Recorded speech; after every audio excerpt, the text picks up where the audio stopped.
Oke, rekan-rekan, selamat pagi. Selamat datang lagi di kelas Teologi Moral. Silahkan kamera kalian dinyalakan semua.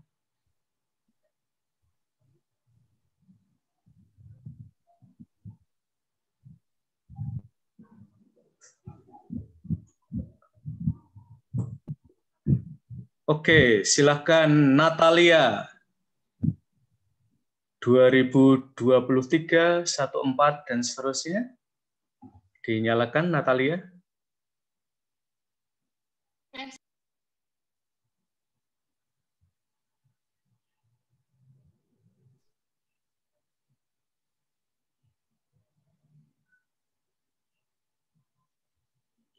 Ya, Natalia, silahkan dinyalakan kameranya.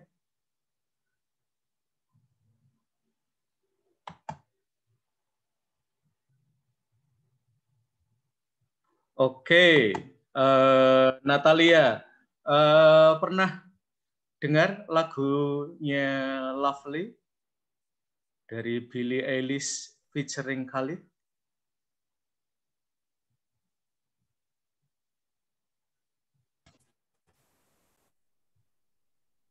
Silahkan Natalia dinyalakan Saya mikrofonnya. Romo. Natalia atau Natasha ya Romo? Natasha ya, Natasha. Iya Romo? Oke, pernah dengar lagu itu? Belum Romo sepertinya. Oh, Tadi saya belum baru pernah. masuk soalnya belum. Oke ya, nanti silahkan kamu siap-siap ya. Saya sekarang mungkin cari yang PBI aja ya, karena bahasa Inggrisnya biasanya bagus-bagus. Yosua, yuk saya mulai dari kamu aja Yosua.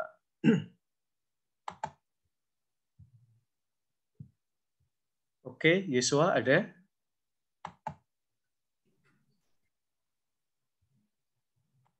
Oke, Yosua agak menghilang kameranya.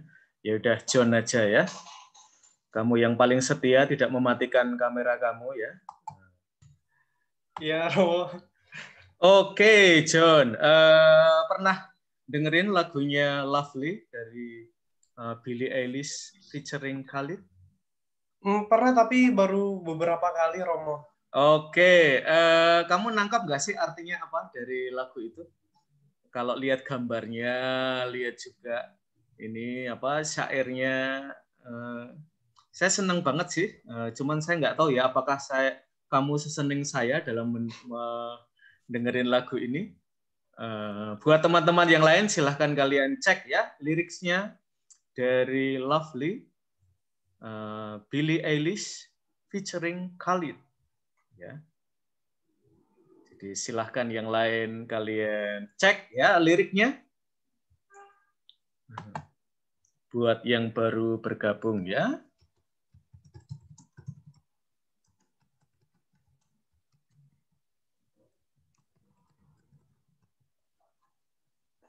Iya. Sudah, John?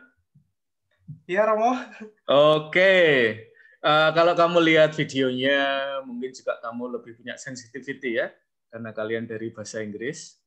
Jadi saya andekan Inggris kalian di atas rata-rata. Lagu tadi itu sebenarnya mau omong apa sih, John? Kalau yang baru saja saya baca liriknya ya, Romo ya. Mungkin tentang ketakutan seseorang. Ketakutan seseorang.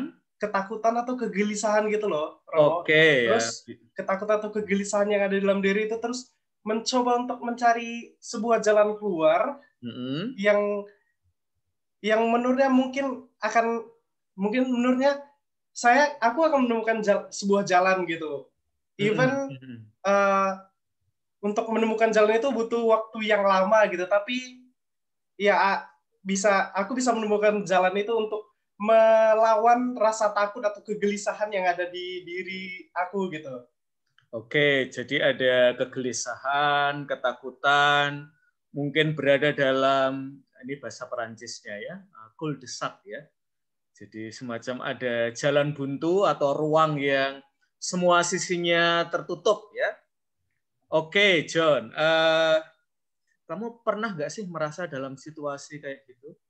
Jadi kegelisahan, mungkin sampai ketakutan yang kayaknya saya belum punya jalan keluar ya.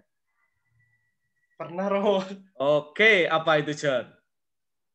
Iya, pas awal-awal masuk kuliah sih, Romo, kayak gelisah gitu. Udah bener nggak? Udah pas nggak sih ini jurusan yang kuambil gitu? Udah tepat nggak sih ini sesuai dengan passion aku nggak sih gitu, Romo? Oke, waktu itu yang kamu pandang sebagai passion lain apa, John?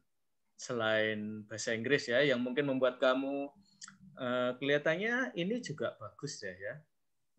Atau kadang-kadang ya pilihannya mungkin tidak hanya satu, tetapi tidak hanya pilihan 1, 2, 3 ya, tetapi mungkin ada pilihan yang bahkan tidak tersedia di Sanata Dharma, tetapi tersedia di tempat lain.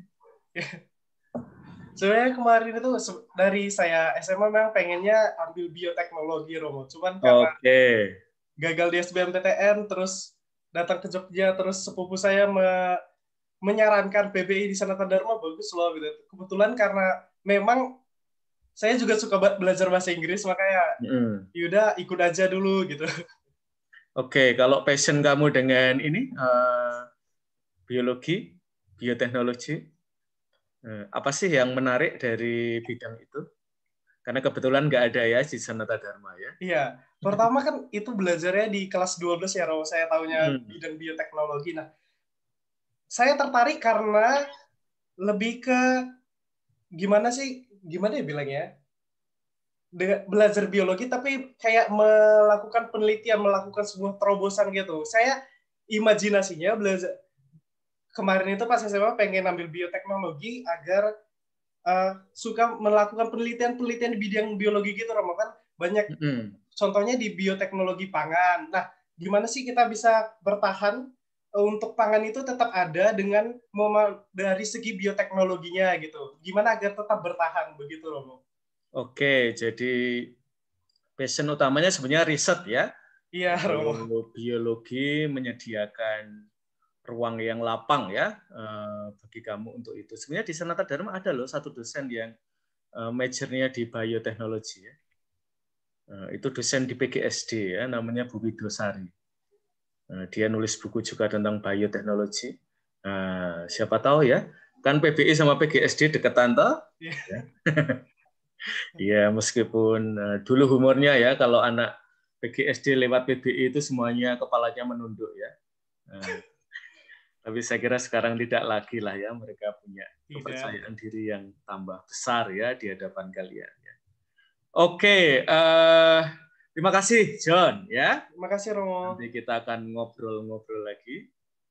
Oke, teman-teman, kita akan mulai dengan lagu ini untuk berbicara tentang tema teologi cinta dan spiritualitas menanti ya. Oke, Mbak Maria Lintang, silahkan kameranya dinyalakan. Oke, mudah-mudahan saya memberi waktu yang cukup buat kamu untuk lihat liriknya dari lagu Lovely by Billie Eilish dan DJ Khalid. Pernah dengar lagu ini, Mbak Lintang? Pernah, Romo. Oke, agak apal lirik-liriknya? Kalau apal enggak, cuman ya tahu lirik. Oke, Lintang, apa sih yang menurut kamu ya menarik dari lagu ini? Kalau kamu menghubungkan dengan apa ya? Mungkin tidak apa ya?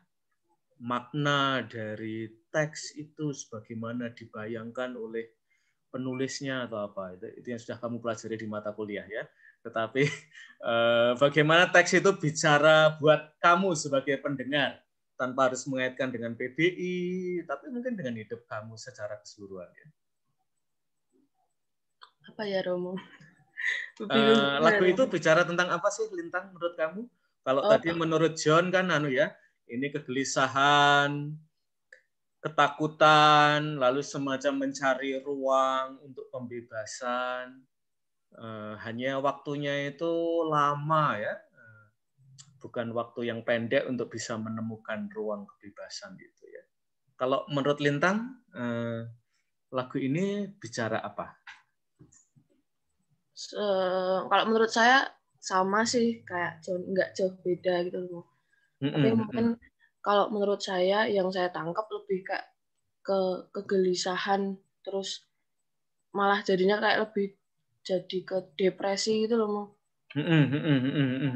Terus dia pengen kayak ya gitu nyari jalan keluar supaya jalan keluar dari segala depresiannya itu.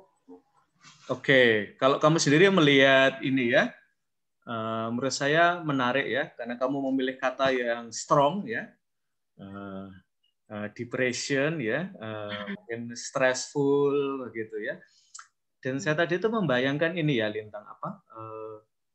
Kalau dalam relasi apa mungkin ya bahwa yang terjadi adalah relasi yang apa ya mengakibatkan depression sekurang-kurangnya pada salah satu pihak ya. Kalau dari video klip tadi saya merasakan kayaknya depressionnya dari dua belah pihak ya. Iya, mungkin. Kalau mungkin dalam suatu relasi mungkin bisa, jadi kayak mungkin ada salah satu yang menekan pihak satunya atau mana gitu.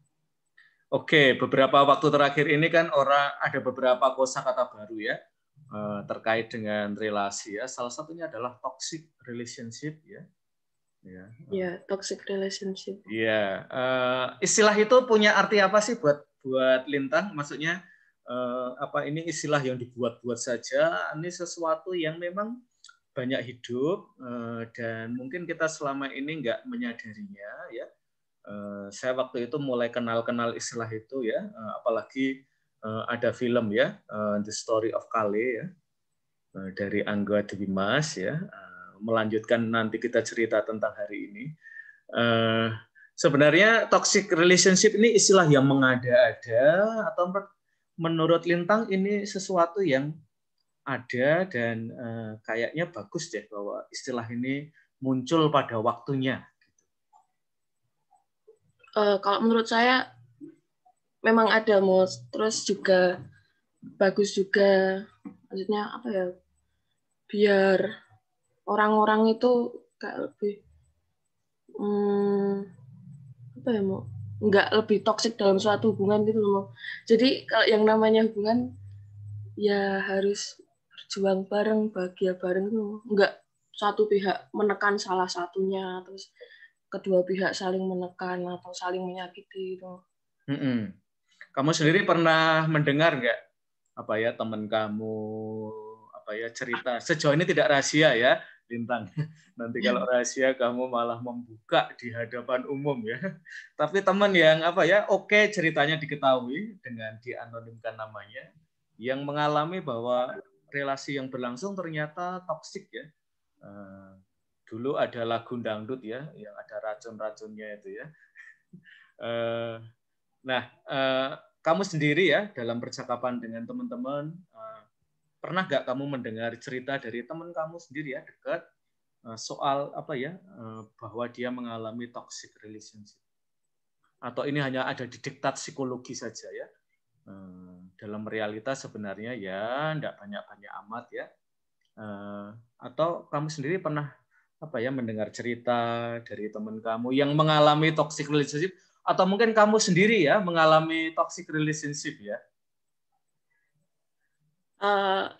Apa ini? Kalau teman mungkin enggak, sama ini belum ada.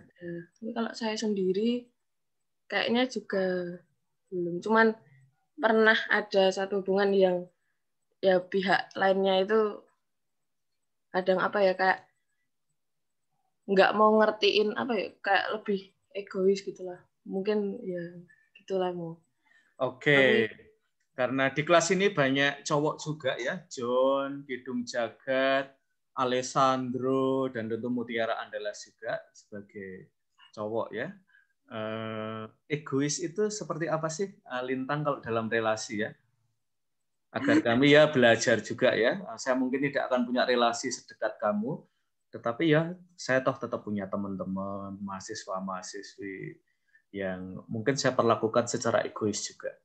Kalau egoisme di dalam relasi itu sejauh Maria Lintang alami seperti apa sih? Kalau cowok, egoisnya cowok itu kayak apa sih Lintang?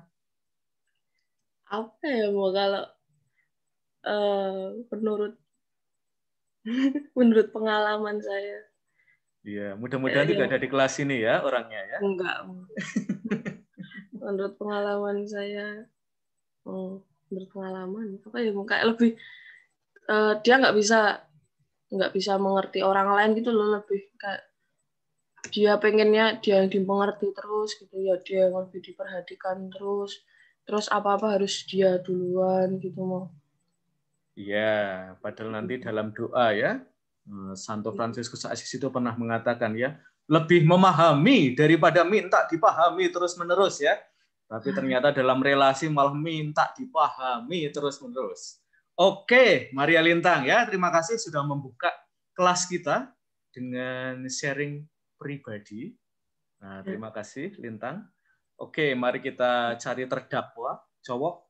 Nah, Alexandro. Ya, Alexandro, silahkan dinyalakan kameranya.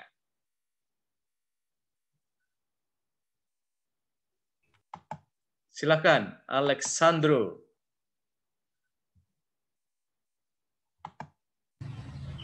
Halo Romo. Oke, Alexandro ya. Kamu pernah mendengar lagunya Lovely? Judulnya keren banget ya. Saya indah, cantik.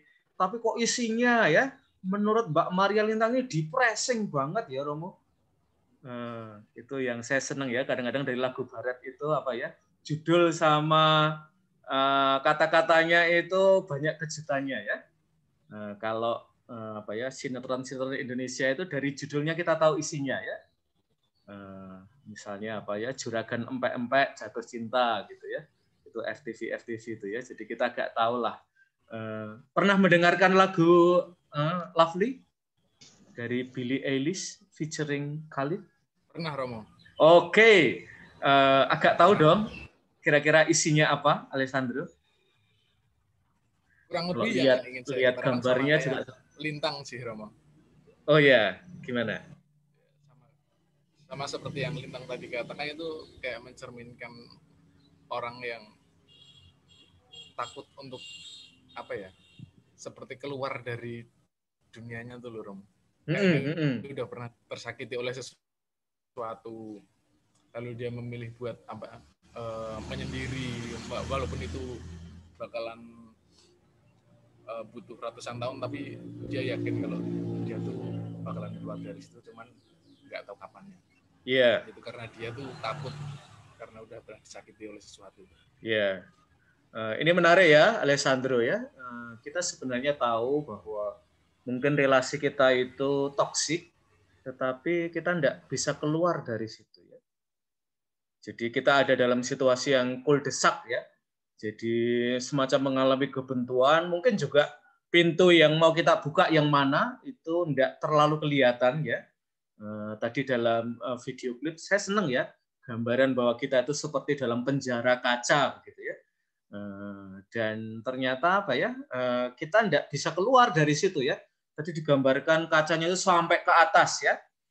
Sayangnya kita nggak bisa lompat sampai ke atas, jadi kita ada di dasar terus ya.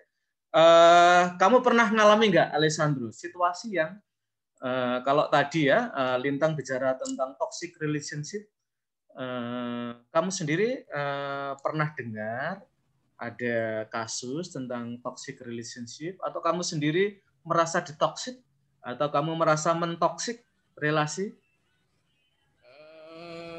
Pernah, tapi dah dulu banget Romo. Oke, dah dulu lama banget. Toksik, mentoksik atau ditoksik? Ditoksik. Oh, ditoksik. Ini nya panjang sekali ya. Antara me dan di itu ternyata ya panjang ya untuk menentukan ya. Sejauh bisa diceritakan bagaimana itu, Alessandro? Wah, itu udah zaman SMA kelas 2 Romo. Tapi baru sadarnya sekarang. Oke, baru sadarnya sekarang. Kenapa baru sadar sekarang? Apakah karena ada istilah baru itu, toxic relationship itu, atau ada sesuatu ya yang membuat kamu lebih sadar ya? Ternyata yang saya alami ini toxic relationship.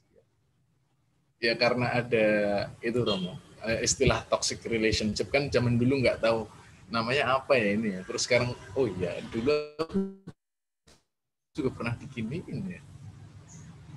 Menyadar malah ternyata aku pernah dalam situasi toxic relationship itu. Ya. Jadi secara tidak langsung baru tahu istilahnya sekarang.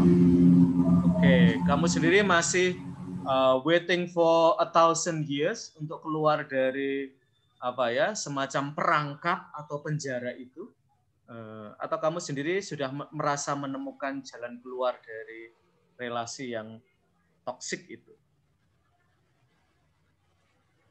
Puji Tuhannya udah bisa keluar setahun setelah hubungan toxic relationship itu berakhir sih. Ya, kalau kamu sendiri bagaimana kamu keluar dari relasi yang toksik itu?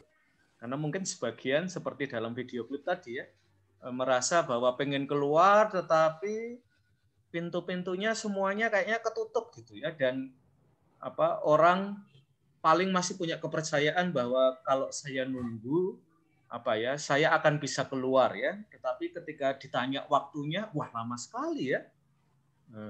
Kalau kamu waktu itu bagaimana? Kamu bisa keluar dari relasi yang toksik itu?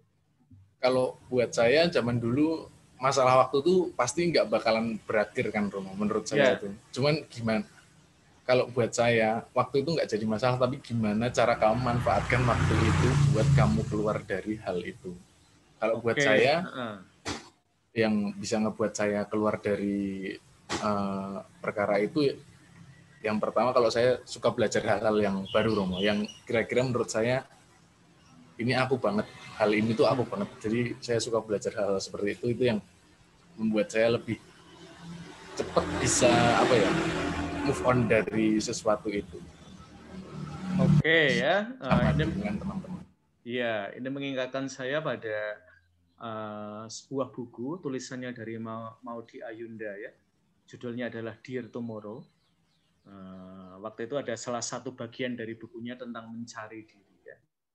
Dan dia bilang mencari diri, kalau yang kita lakukan adalah berusaha untuk mencari diri itu ya, mungkin diri saya nggak akan pernah saya temukan. Tetapi ketika saya melakukan hal-hal yang saya yakini sebagai baik, seperti yang tadi Alexandro lakukan ya, ternyata lalu saya bisa lebih menemukan diri saya. Jadi pencarian diri tidak dicari dengan merenung sepanjang waktu ya, tetapi mencari diri justru dengan melakukan aktivitas ya, yang saya yakini mungkin saya awalnya tidak menyadari bahwa ini ada hubungannya dengan pencarian diri ya, tetapi kemudian pada akhir ternyata saya lebih mengenal diri saya melalui hal-hal yang ya saya coba lakukan ya di dalam hidup. Juga nanti kalau teman-teman terutama yang suka lagunya Fiersa Besari ya, dia selalu mengatakan ya bahwa diri itu lebih kita ciptakan ya. Jadi ada hal-hal yang kita lakukan dan itulah yang membentuk diri kita ya, daripada diri itu sebagai sesuatu yang sudah ada tinggal saya hidupi, tetapi sesuatu yang lebih diciptakan. Oke, terima kasih ya Alexandro atas sharingnya. Oke, sekarang kembali ke Mbak 2013 4004. Silahkan Mbak Natasha dinyalakan. Iya, Romo. Oke. Tadi teman-teman kamu sudah mulai sharing ya. Iya. Kalau kamu sendiri punya sharing apa di sekitar tema ini, Natasha? Kalau aku tuh kayak ya tadi Romo, kayak relationship toxic gitu pernah. Dulu waktu SMA tapi masih cinta-cinta monyet gitu Romo. Bisa cerita agak detail nggak, Natasha? Sejauh tidak sangat rahasia buat kamu dan teman-teman kamu boleh mendengar ya. Iya, jadi dulu itu seperti gimana ya Romo? Si orang itu tuh kayak ngasih dampak jelek juga ke saya, tapi Dampak sayanya jeleknya terus apa, Natasha? ya kayak mulai berani berbohong sama orang tua gitu Romo. Misal kalau mau main harus diem-diem, padahal selama ini nggak kayak gitu Romo. Kalau misal mau main ya main, aku ngomong sejujurnya gitu Romo. Terus beberapa itu berlangsung agak lama sih Romo. Jadi aku ada di zona itu lama, terus akhirnya saya memberanikan diri untuk keluar dari zona itu gitu Romo. Oke, ya. Keberanian untuk keluar dari zona itu bagaimana Natasha menemukan? Kan dari sharing teman-teman kamu sebelumnya, Alessandro, juga John, dan juga dari video klip tadi, justru bagian yang tersulit itu adalah keluar ya, menyadari bahwa saya mengalami diri seperti dalam penjara, saya dikekang, dan kemudian saya mencari jalan keluar ya. Kalau cara Natasha keluar dari relasi yang toksik itu gimana, Natasha? Karena mungkin sebagian dari kita kadang-kadang soalnya begitu ya, kita menyadari bahwa kita berada dalam relasi yang memenjarakan kita. Misalnya tadi dari sharing kamu ya, kok saya sekarang diajari berbohong ya? Padahal sebenarnya kan saya omong dengan orang tua juga kemungkinan tetap boleh saja ya, saya duluan bersama teman. Lalu gimana kalau caranya Natasha? Kalau dari saya itu, selama saya menjalani itu, sebenarnya dari teman-teman itu sudah kayak ngasih tahu saya, Romo, kamu harusnya nggak seperti itu. Terus udah lebih baik diakhiri saja apa namanya hubungan yang tidak baik itu. Terus kayak saya tuh merenung, terus sama kayak doa-doa gitu Romo, akhirnya saya memberanikan diri untuk keluar dari situ karena saya sudah merasa pergulatan batin saya juga kok kayaknya udah nggak bukan saya seperti biasanya juga gitu loh Romo. Kalau boleh tanya soal waktu ya, butuh waktu berapa lama sih buat Natasha untuk bisa keluar dari toxic relationship itu? Beberapa bulan sih Romo, saya pastinya juga sudah lupa karena itu sudah lama kan Romo. Jadi beberapa bulan saya menjalani itu, terus akhirnya saya sadar bahwa itu tidak baik untuk saya dan lingkungan saya, dan saya juga merasa teman-teman saya mulai menjauh Romo. Jadi Oke, ya. Jadi toksiknya tidak hanya ke kamu ya, tapi juga ya, ke teman-teman yang semula dekat dengan kamu karena hubungan itu mereka juga menjauh dari kamu ya. Iya, begitu Romo. Oke, terima kasih ya Natasha. Sekaligus menyambung percakapan kita semula dengan Alessandro ya. Kadang-kadang ada semacam psikologi yang agak keliru ya teman-teman, bahwa time heals ya. Waktu itu menyembuhkan ya. Tetapi seringkali itu jauh kurang mencukupi ya. Karena sebagaimana tadi disaringkan oleh Natasha, dari pihak kita sendiri harus membebaskan diri ya. Karena kalau kita hanya menunggu waktu, apalagi menunggu perubahan dari seseorang yang menciptakan toxic relationship, bisa jadi ya itu 1,000 years ya. Jadi butuh waktu yang sangat panjang untuk itu ya. Oke, rekan-rekan, setelah ini saya akan mulai bertanya 3 persoalan apa yang terhubung dengan seksualitas yang menurut kalian menjadi pergumulan kalian sebagai generasi Z ya. Kita akan ngobrol-ngobrol dengan kalian setelah jeda berikut ini ya. Rekan-rekan, kita sudah menyaksikan Elastic Heart dari Sia.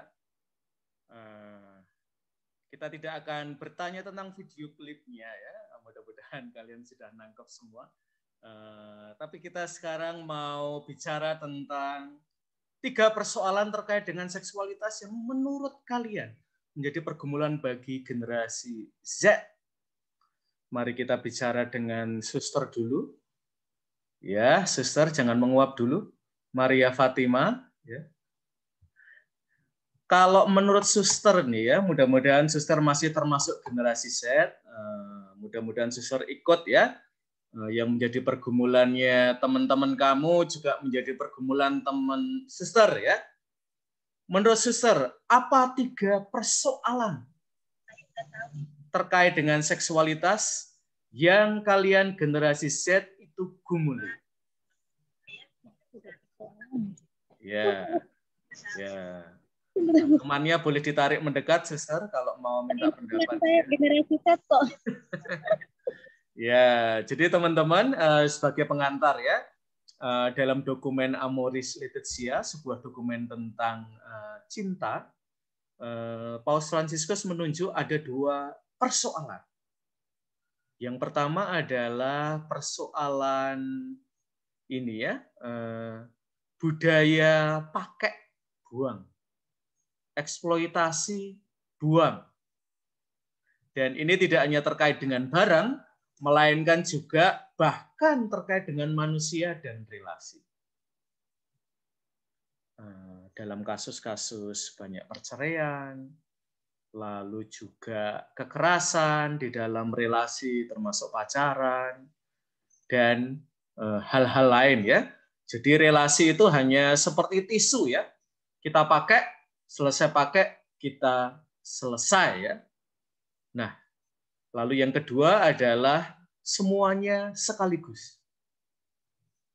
Nah, ini berarti nanti terutama dalam percakapan tema kita, yaitu tidak ada menunggu. Saya dapat semuanya sekarang. Termasuk nanti dalam seksualitas ya, tidak menunggu sampai menikah ya, untuk mendapatkan seksualitas orang yang saya cintai. Nah, apakah yang dibicarakan Paus Fransiskus ini juga kalian bicarakan, atau kalian menemukan ada perkara-perkara lain yang menjadi pergumulan khusus kalian sebagai generasi Z?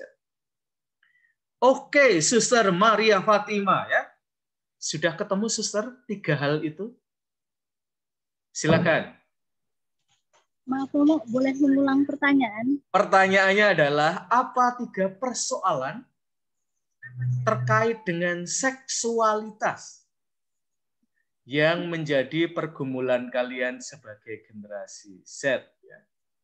Jadi Paus Fransiskus melalui dokumen Amoris Laetitia itu mengundang kita untuk agar terutama para pendamping ya, tadi sebenarnya sudah di-sharingkan oleh Natasha, salah satu yang membuat dia bisa keluar dari toxic relationship adalah kehadiran teman-teman sebaya dia ya. Yang memberikan peneguhan kepada dia, relasi ini harus diakhiri. Kalau enggak, ini sudah mulai mengganggu kamu, sudah mulai menghancurkan kamu ya. Lalu yang kedua adalah lebih relasi yang spiritual dengan Tuhan, itu membuat dia tambah teguh ya bahwa relasi ini harus diakhiri. Oke, Suster. Saya kira Romo, saya dapat 1 saja. Oke, 1 enggak apa-apa. Ya. Persoalan seksualitas untuk yang bagi saya sendiri, yang saya alami, mungkin di Indonesia secara khusus membicarakan seksualitas itu masih dalam tanda petik tabu gitu ya, Rom. Tabu, dan mungkin bagi orang tua yang generasi sebelumnya kami mau mengatakan, sepertinya merasa ini tidak pantas, tidak layak dibicarakan di depan umum. Begitu Romo persoalannya. Oke, jadi seksualitas menjadi masih sebuah tema yang ditabukan dalam masyarakat sehingga tidak dibicarakan ya. Terutama dalam masyarakat yang cara komunikasinya masih tradisional ya. Sekarang ini terutama di era media sosial adalah kita mendapatkan ekstrem yang baru ya, bahwa seringkali pembicaraan tentang seksualitas itu diglorifikasikan ya, dimuliakan ya, atau dalam bahasa yang lebih tanpa diindah-indahkan ya, seringkali diumbar juga ya. Seksualitas itu dibicarakan sepanjang waktu dan barangkali dalam bahasa yang seringkali sangat vulgar ya, terutama dengan expose tubuh ya, dengan expose relasi itu ya di media sosial. Oke, terima kasih Suster ya. Jadi Suster memulai dengan persoalan yang sangat simpel. Romo, kita jangan bicara dulu tentang perkara-perkara seksualitas, tetapi ternyata seksualitas sendiri seringkali diomongkan aja kayaknya belum di semua tempat itu ya. Dan kalau diomongkan ya, itu konotasinya yang diomongkan itu di sekitar penis dan vagina ya. Sehingga orang lalu lebih resisten untuk bicara tentang itu. Oke, saya akan tanya ke Dayu Aji yang tadi pertama kali masuk ke kelas ini. Dayu Aji, silahkan kameranya dinyalakan. Maaf sebelumnya, Romo. Saya di warnet. Jadi di warnetnya nggak menyediakan webcam gitu, Romo. Oke, enggak apa-apa ya. Kalau Dayu, kalau kamu diminta menyebutkan 3 persoalan terkait dengan seksualitas, Dayu akan omong apa saja? Mungkin kalau dari saya sendiri, Romo, 3 hal itu kurang kurang spesifik. Yang saya temukan dan saya observasikan dari kaum milenial seperti saya, kebanyakan mereka masih ada yang berpikiran tabu, ada yang masih merasa itu hal yang kurang cocok untuk dibicarakan, dan kadang ada yang kayak takut untuk memulai membicarakannya, Romo. Ada juga yang pengetahuannya melebihi seumuran seperti yang harusnya 18 tahun sampai 20 tahun. Mereka tentang sexual and productivity in humanity itu, Romo, harusnya ada limitnya, tapi mereka udah tahu banyak sekali tentang hal itu, Romo ya. Oke, kalau Dayu sendiri merasa kamu lebih ada di kubu yang lebih konvensional atau kamu sendiri lebih ada di kubu yang ekstrem lain, Dayu? Oh, kalau saya sendiri, Romo, lebih ke netral, Romo ya. Jadi karena saya sudah menemukan dan mendengarkan dari segala pihak, hampiran ada yang mereka benar-benar tidak tahu tentang hal seksual, bahkan ada yang sangat mengetahuinya dan memberitahu tentang apa saja yang telah mereka lewati. Kemudian ada yang harus melalui tema hal tersebut untuk menyambung hidup dan lain-lain itu, Romo, di kaum milenial ini, Romo ya. Jadi tergantung konteks dan dengan siapa yang saya bicara gitu, Romo. Ketika diminta untuk membahas tentang hal seksual ini secara mendalam, saya menangkapnya ini pengetahuan lebih gitu, bahwa hal ini tuh benar-benar eksis di Indonesia terutama, walaupun Suster bilang ya sebenarnya mayoritas orang-orang Indonesia masih berpikir nih hal tabu, namun kalau dilihat secara lebih mendalam lagi ya, Romo ya, hal ini udah menjadi generalisasi. Seperti kita bilang menyontek itu salah, tapi kenyataannya itu sudah hampir seperti culture gitu ya, Romo ya. Bukan hal yang wah lagi gitu. Oke, kan sering kali ya kita sebut aja komunitas agama ya. Komunitas agama kan mencoba masuk ya dalam ruang-ruang baru di mana kalian hidup ya, dan salah satu ruang di mana kalian spend most of the times ya, at least ya, spend sometimes, itu adalah di ruang media sosial ya. Dan saya saya lebih memperhatikan ya bagaimana komunitas agama itu bicara tentang relasi, tentang seksualitas di media sosial ya. Saya tentu tahu bahwa seperti Dayu tadi ya, bahwa di media sosial seksualitas itu diekspose ya. Barangkali tidak dengan kesengajaan, tetapi di ruang media sosial lebih daripada di ruang-ruang lain ya, misalnya di televisi, lalu di media-media yang lebih konvensional, koran begitu ya. Seksualitas tentu dibicarakan, tetapi tidak seeksplosif ya di media sosial ya, apalagi dengan fasilitas tidak hanya gambar, melainkan juga dengan video dan bahkan kombinasi ya, suara, gambar, kata-kata ya. Dan sekarang ini saya kira Dayu juga mengamati ya. Kalau Dayu sendiri diminta memberikan pendapat ya, terutama kehadiran tema seksualitas atau konten seksualitas di media sosial, Dayu sendiri merasa apakah masih netral atau kurang lebih masih di tengah-tengah ya dalam batas kewajaran, atau menurut Dayu sendiri, menurut penilaian moral kamu ya, kayaknya kita sudah kebablasan deh, dan memang perlu ada sesuatu yang mengintervensi ya, mungkin tidak mengerem tetapi mengintervensi untuk mungkin raise awareness. Kalau Dayu sendiri melihatnya gimana?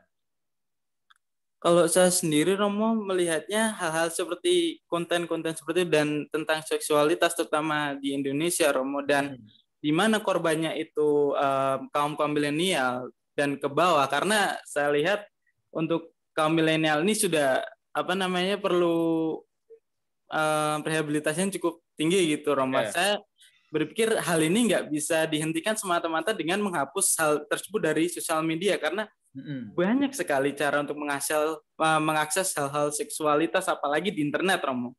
Mungkin kalau di terdahulu orang dapat mengaksesnya mulai dari hanya VCD dan lain-lainnya zaman 90-20-an. Tapi sekarang, Romo ya, bahkan anak mungkin SD, Romo ya, SD.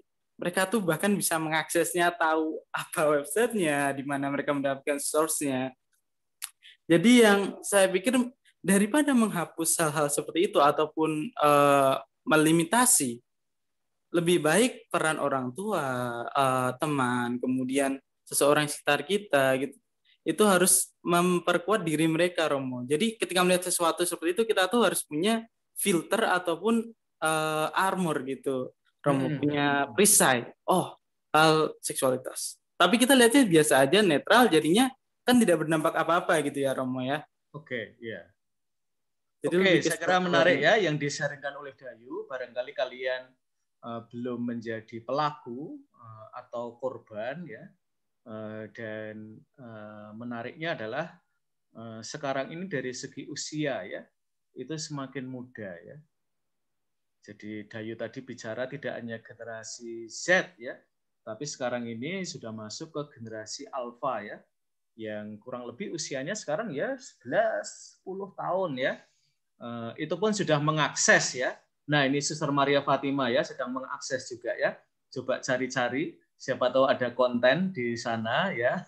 Ya Romo, menarik mungkin bagi kaum religius juga untuk mempelajari ini, karena baru-baru kami juga ikut seminari seksualitas.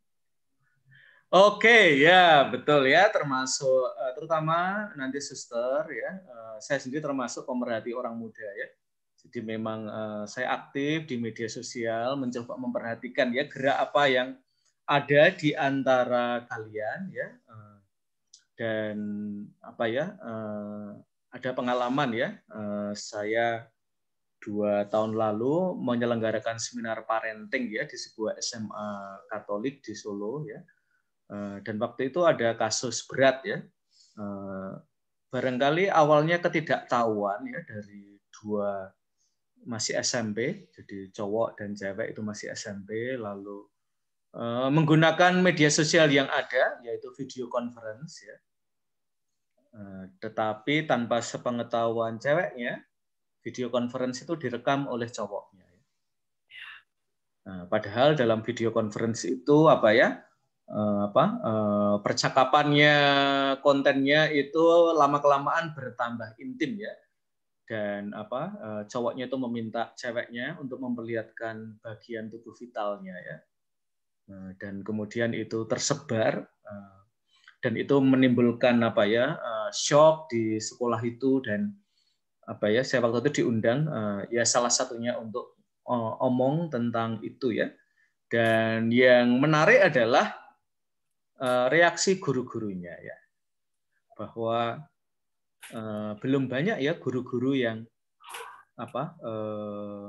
punya literasi ya terhadap media sosial itu.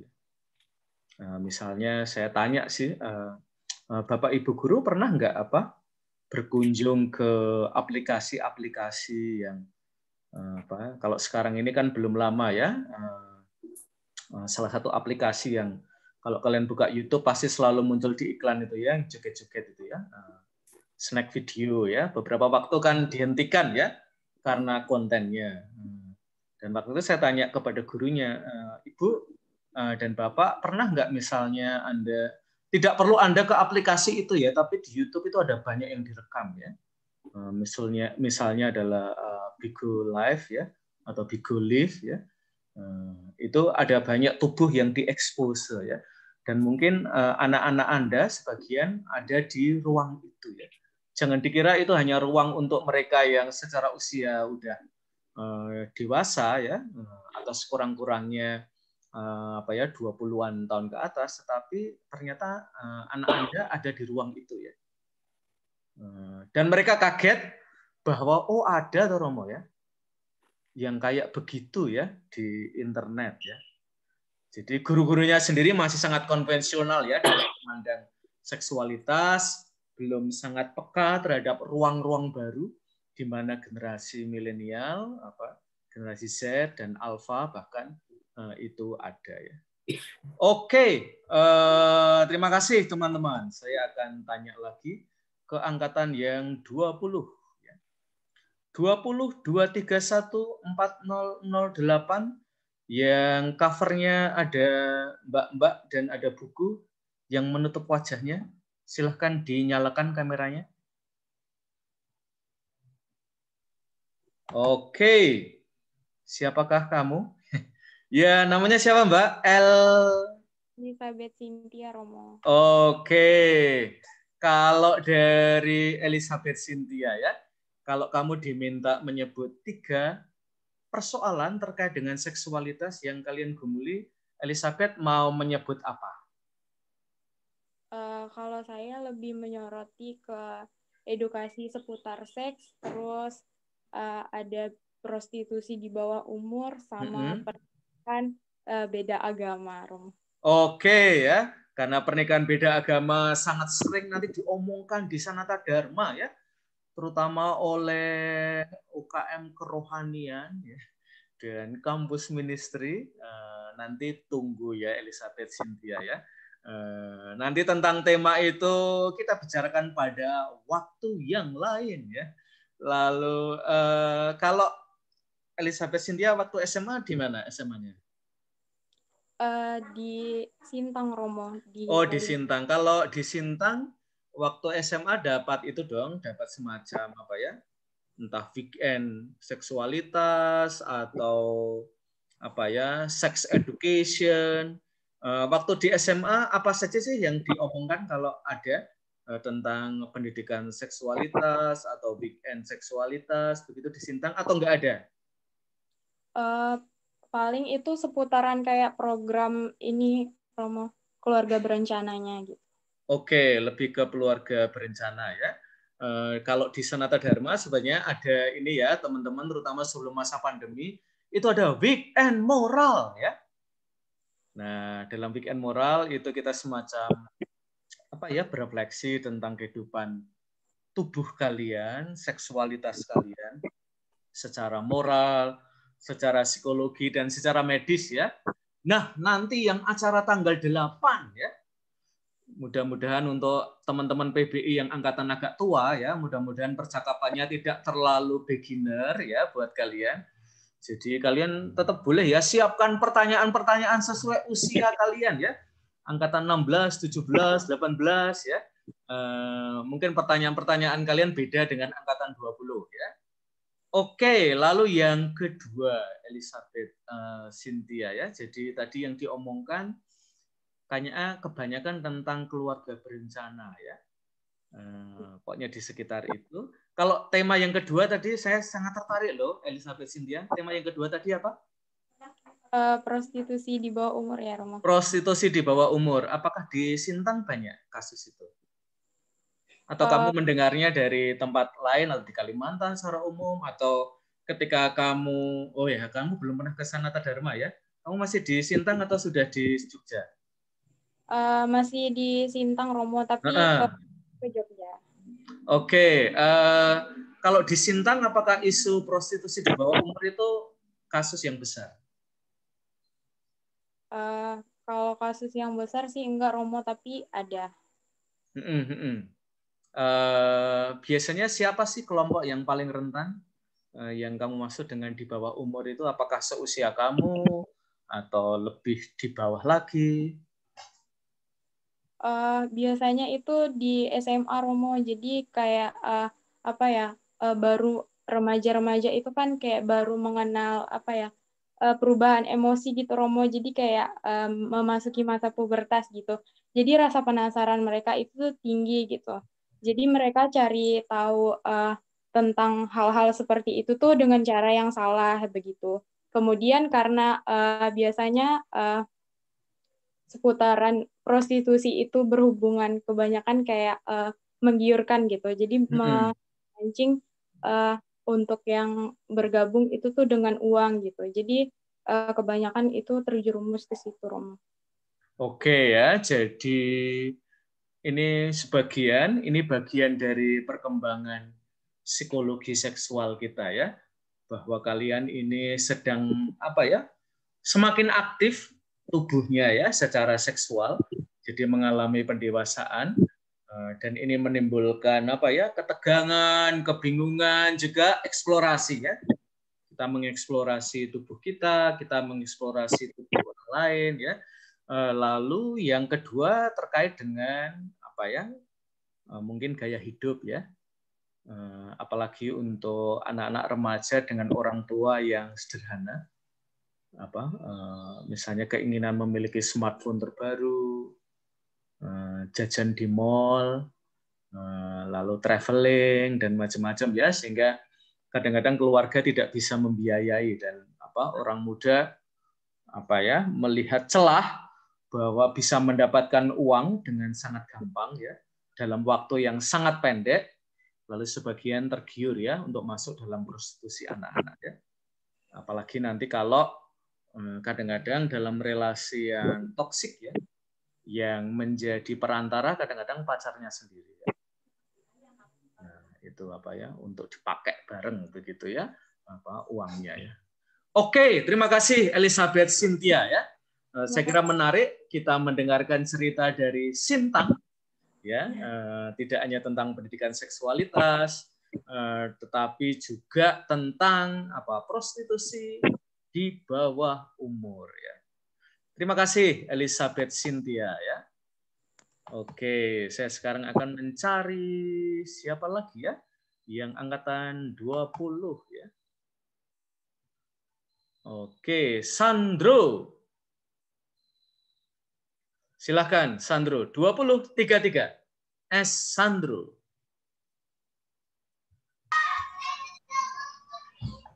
Oke, Sandro. Oh iya. Bentar, saya nyoba nyari kamu ya. Kamera kamu dinyalakan, Sandro? Oh, sudah ya? Oke, terima kasih, Sandro ya. Tadi teman kamu dari Sintang sudah cerita ya. Ada 3 perkara yang dia sebut ya. Kalau Sandro, kira no Vergio. Nama kamu Italia sekali ya. Namanya keren sekali ya. Itu seindah Mutiara Andalas ya nama itu ya. Oke, Sandro, kalau kamu diminta ini loh Romo, 3 persoalan terkait dengan seksualitas yang kami gumuli sebagai generasi Z. Kalau Sandro diminta menyebut 3, bisa nggak menyebut 3? Kalau saya tentu 2 boleh ya. Silakan. 1 dulu coba mau, 1 dulu. Oke, 1 dulu ya. Kalau menurut saya tuh seksualitas tuh kalau di generasi Z tuh yang tadi seperti Romo bilang itu terkait ke yang bukan kasar banget. Yang itu loh Mo, yang ya hubungan seksual antara laki-laki dan perempuan gitu loh Mo. Oke, ya. Terlebih kalau karena saya tinggal di daerah yang Bekasi dekat dengan Jakarta gitu, menurut saya kalau bisa dilihat tuh gaya antara gaya berpacarannya itu udah yang melebihi batas gitu loh Mo, kalau menurut saya antara laki-laki dan perempuan gitu. Ya, dulu generasi 90-an ya. Itu ada istilah ya, gaya pacaran pas foto ya. Yang 3x4 itu ya. Ya. Pokoknya 3x4 boleh, di bawahnya belum boleh ya, karena tidak termasuk pas foto ya. Kalau Sandro sendiri, kamu merasa under pressure nggak? Sebagai orang yang tinggal di Bekasi dan dengan jarak Jakarta itu ya, Tangerang, Bekasi itu deket banget gitu ya. Kalau teman-teman kamu di Bekasi seusia kamu merasa dapat tekanan nggak dengan apa ya gaya berpacaran yang ada itu? Mungkin kalau menurut saya beberapa ada yang terpengaruh mau tentang hal itu. Tapi kalau buat diri saya sendiri, saya menyesuaikan sebagaimana diri saya ini, masih umur 19-20 tuh belum bisa yang namanya ngatur emosi, berperilaku. Jadi menurut saya bersikap yang sewajarnya saja, Mo. Oke, menurut kamu ya, menunggu kan ini apa ya, semacam spiritualitas ya, terutama untuk orang muda pada usia 19, 20 ya, mungkin beberapa agak 21, 22 ya, teman-teman PBI, lebih tuaan dikit ya di kelas ini ya. Sehingga saya kadang-kadang harus naik turun ya, ketemu angkatan 2020 tapi ketemu juga 17, 18 ya. Menurut kamu kalau misalnya gereja omong apa ya, menanti belum semuanya kamu dapat sekaligus gitu, kedengaran ini ya, kedengaran masih relevan atau enggak sih buat kamu ya? Kalau tadi Sandro saya dengar sih kamu merasa ya bahwa ya itu saya lakukan ya, menunggu, menanti, apa ya, mengelola ya, memanage ya, di satu sisi hasrat saya yang besar dengan ya tanggung jawab saya ya terhadap terutama orang yang saya ajak berelasi gitu ya. Menurut kamu cara gereja omong bahwa kamu diminta untuk menunggu, menanti, tidak semuanya sekaligus bisa kamu raih sekarang, itu kuno nggak sih? Kalau menurut saya nggak kuno, Mo. Karena hal tersebut itu bakalan dilalui semua orang, Mo. Jadi butuh apa ya namanya, pendidikan moral, pendidikan etika terkait hal tersebut gitu, Mo. Oke, itu harus terus digaungkan gitu loh. Oke, jadi dari pihak gereja apa ya, jangan bosen-bosen untuk omong tema itu ya. Mungkin awalnya kelihatan hal sesuatu yang baru ya. Saya ketika memulai kelas ini saya juga pikir-pikir ya, apakah gagasan menunggu, menanti, tidak semuanya sekaligus, ini masih bisa connect ya dengan generasinya Sandro ya. Oke, Sandro, terima kasih banyak ya. Oke, makasih Mo. Atas sharingnya dan salam untuk Bekasi ya. Saya dulu sering ke sana ya, ke Bekasi. Dulu Bekasi itu yang paling terkenal terminalnya ya, teman-teman ya, sebelum punya mall ya. Jadi saya dulu sering ke Bantar Gebang di Bekasi ya. Teman-teman, saya akan mereview sedikit ya materi kita pagi hari ini, terutama bagian-bagian akhir ya, bahwa kita hidup dalam sebuah mentalitas yang challenge kita ya, untuk memahami seksualitas ya. Mudah-mudahan segera bisa terhubung. Nanti tanggal 8 teman-teman kalian akan ngobrol langsung dengan Mbak Stella Fania. Stella Fania adalah alumnus psikologi Sanata Dharma. Lalu dia mengambil S2 psikologi di Universitas Padjadjaran Bandung. Jadi tahu tentang Sanata Dharma. Saya juga punya relasi yang sangat dekat dengan Mbak Fania ya. Jadi nanti silahkan tanya-tanya pada tanggal tanggal webinar itu ya. Kita punya waktu kira-kira 2 jam. Lalu saya ingin mengakhiri dengan catatan dari buku Nanti Kita Cerita Tentang Hari Ini ya, yang tidak ada di filmnya. Kutipannya adalah, nanti bila kamu datang ke hidup orang lain, beritahu alasannya.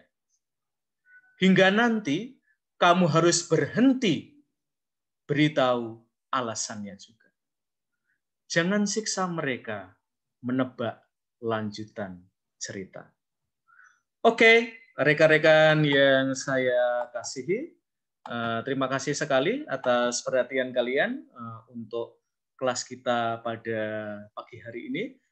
Dan nanti akan ada acara, silahkan kalian hadir ya. Nanti presensinya di grup saja.